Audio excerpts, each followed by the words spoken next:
নমস্কাৰ দীপিকা আসাম চেনেললৈ আপোনালোকক স্বাগতম জনাইছো। আজি মই এটা ৰেচিপি আনিছো বিস্কুট কেক আৰু এই কেকটো আমি সস ব্যৱহাৰ কৰিম। বহুত সহজ উপায়েৰে বনাব চেষ্টা কৰিম। আহক আমি এতিয়া দেখাও কেনেকৈ বনাও।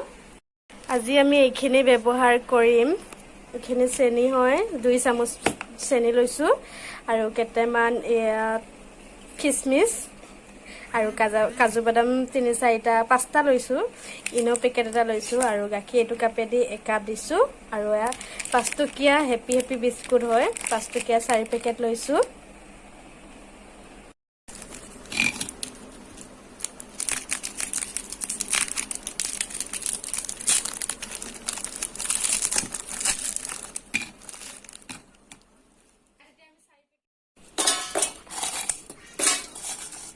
আমি এতিয়া মিক্সিত দিছো আৰু চেনিখিনি ইয়াতে দিও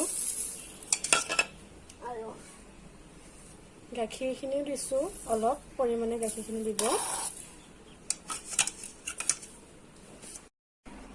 এয়া আমাৰ মিক্সিত পিছা হৈ গ'ল।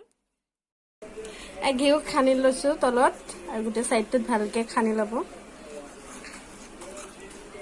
এনেকুৱা কাগজ এখন এতে পাৰি ল'ব। পাৰি লৈছো যিকোনো কাগজ হলে হ'ব বাৰু। আৰু এই কাগজখনৰ ওপৰতো ধুনীয়াকে ঘিউ খানি ল'ব। এইখিনি ঢালি দিছো। ইনো পেকেট 1 পেকেট দি দিব। আমি ইয়াতে দি দিছো। বনাই দিব অলপ যাতে ইয়াতে ফুটাটো নহয়, নহলে প্ৰব্লেম হ'ব। আৰু এতিয়া ইয়াতে কাজু বাদাম খিচমিচ হয়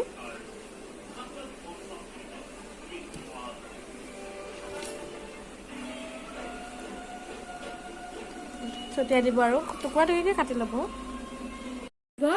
আৰু অলপমান কমাই ল'ব গেছটো। ফ্লেমত কৈ দিব অকমান আৰু অলপ গৰম হ'বলৈ দিব।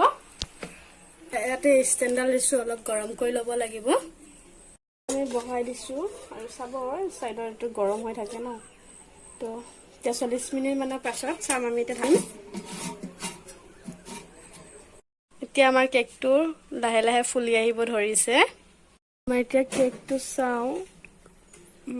আমাৰ কেক এতিয়া তৈয়াৰ হৈছে। এইটো আমাৰ কেকটো তৈয়াৰ হ'ল। চাওক কি সুন্দৰ লাগিছে কেকটো।